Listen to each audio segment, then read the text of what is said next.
So a few months ago, I bought this $350 Proton LT Arcteryx hoodie, and I haven't shared it here on this channel or really anywhere online because I was having second thoughts.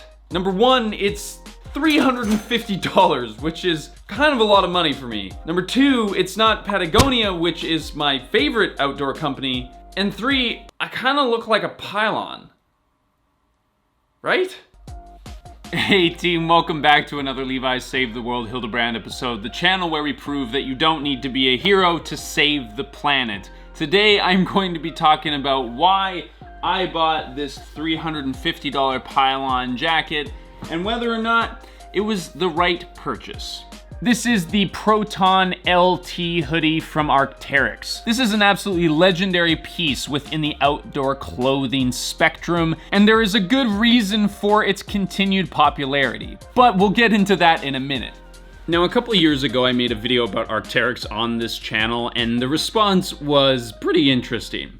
People were pissed that I didn't show the products more on camera and that I didn't break down any of the technical specifications for each piece. Secondly, I would say that people were just a little confused that they weren't watching a typical review video.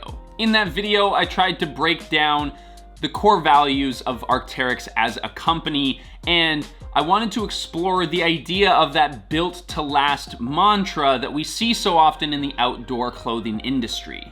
Now, whether you liked that video or not, or whether you've even seen it, I'm gonna use this as an opportunity to reintroduce what I'm doing on this channel before we get into why I bought this jacket. On this channel, I try to prove that you can live a great life that is also great for the planet. I do that by showcasing the things that Leah and I do in our lives to live more sustainably, and I showcase ideas, innovations, and individuals that are making the world a better place. This channel is also a 1% for the Planet member, which means that every dollar of revenue that this channel receives, 1% of that goes to an environmental nonprofit organization. So if you're interested in not murdering the planet and learning about cool new stuff making it a better place, then consider hitting that subscribe button and ringing that little bell so that you get notified every time that I upload a video every Saturday. So now, if you are a subscriber on this channel, you know that I have a pretty strict criteria about how I evaluate the products that I show to you. That criteria was aptly named by you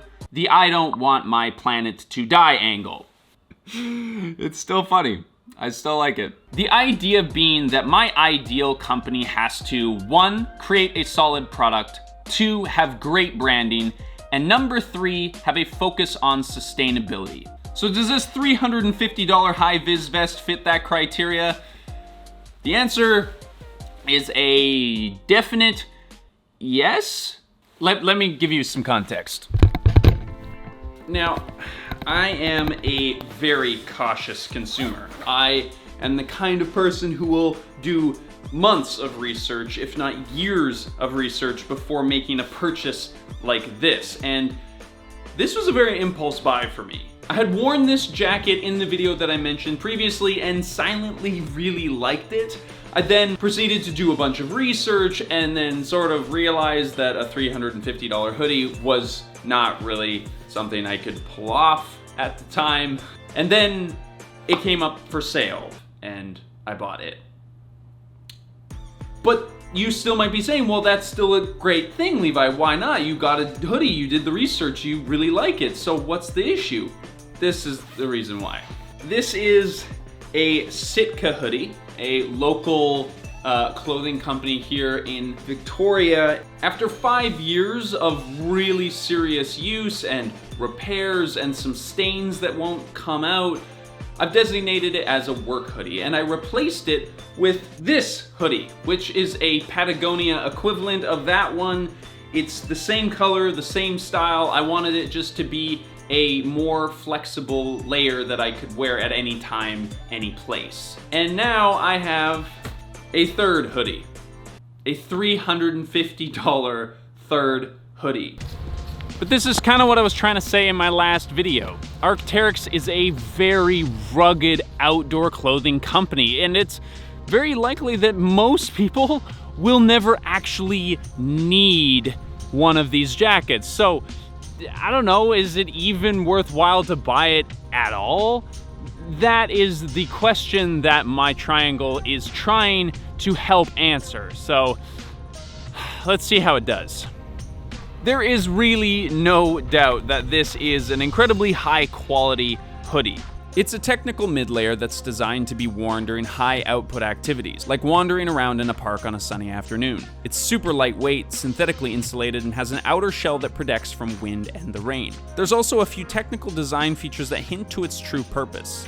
The pockets are slightly higher than normal, so you can put a backpack strap around it or a harness for rock climbing. The sleeves are tapered for layering, and it has an insulated adjustable hood. Weird little thing in the back. So it's pretty obvious that this jacket goes beyond your typical band sweatshirt or something. It is highly engineered and designed for performance. And on top of all of this, it is just insanely comfortable. Number 2 is branding. Arcteryx is a flex. You can't get beyond that. This is an extremely high quality product, and it's known as such. If you're walking down the street wearing a shirt or a jacket that has this little skeleton outline on it, people know that you dropped a lot of money to get it. Just a bit of a side note here, I honestly don't think that companies like Arcteryx and Patagonia are incredibly overpriced. These are extremely well-made products with a lot of real engineering and science and technology that goes into them. The price tag that you pay is for what you get. So yeah, their branding is pretty on point. And number 3, sustainability. In the sustainability game, Arcteryx is the Scottie Pippen to Patagonia's Michael Jordan.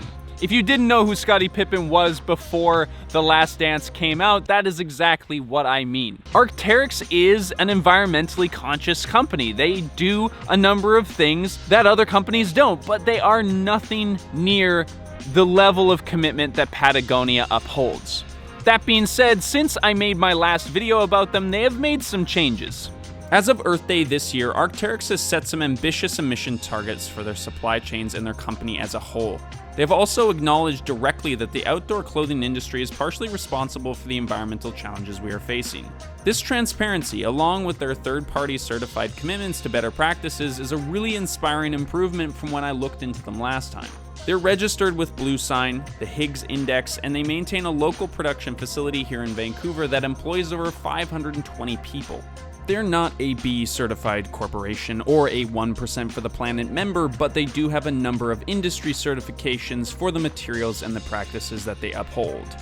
But this evaluation system does leave out a pretty important and pivotal component of any purchasing decision: need. Now, if you've ever looked at a product, in particular a really expensive, nice, well-made product, then you've probably had this moment where you looked at the price tag and you thought, do I need this? And this begins the rationalization process, because I can tell you that I have thought long and hard and gone back and forth about whether or not this jacket was a necessary purchase. And the truth is, I could easily justify this one way or the other depending on how I wanted to feel about it. But here is how I approach these kinds of decisions, and hopefully it helps you make purchases in the future that are better for you and for the planet. Basically, you need to decide if this is something that you will wear a lot. Because I think a lot of people honestly think that they can buy as much Patagonia as they want because it is an environmentally responsible company, and that's just not true. But do you want to know why I didn't buy the Patagonia equivalent of this jacket? The hood. Let me show you.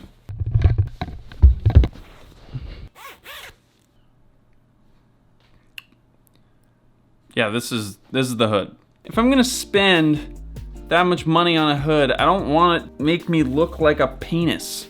You know what I mean? The truth is, I've kind of learned that I don't really like Patagonia hoods in general. My jacket has the same problem. This may just be like a head shape thing, because like if I put my hands in my pockets, my head's being pulled down. Like I feel like I gotta like lift against the hood But when I put on the Arcteryx equivalent, this is either gonna prove that I'm right or I'm crazy.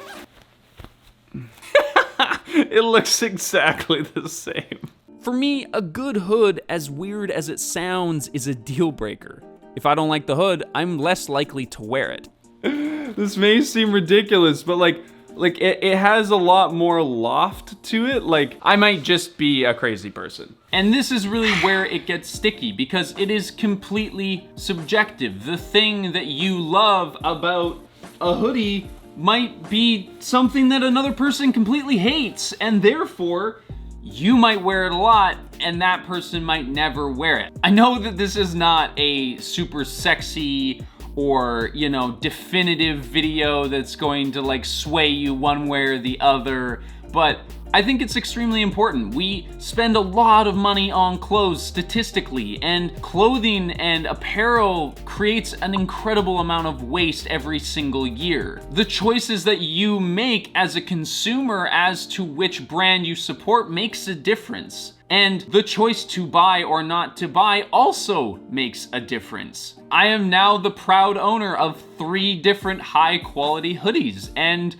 I'm going to use them as best as I possibly can.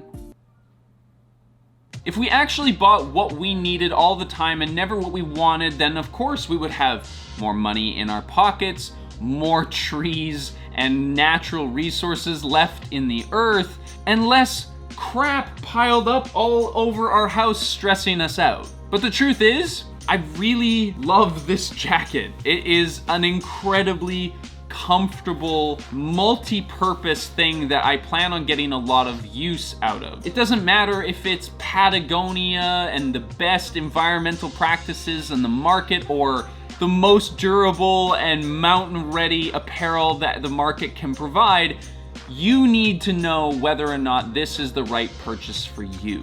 But of course, I am not an expert. I am not the gold standard of what you should or should not do. I'm curious to hear how you manage your purchases. Do you have some criteria that you uphold? But regardless of your jacket preference, I want to thank you for watching this video, for taking some time out of your day to spend some time with me, because I really appreciate that.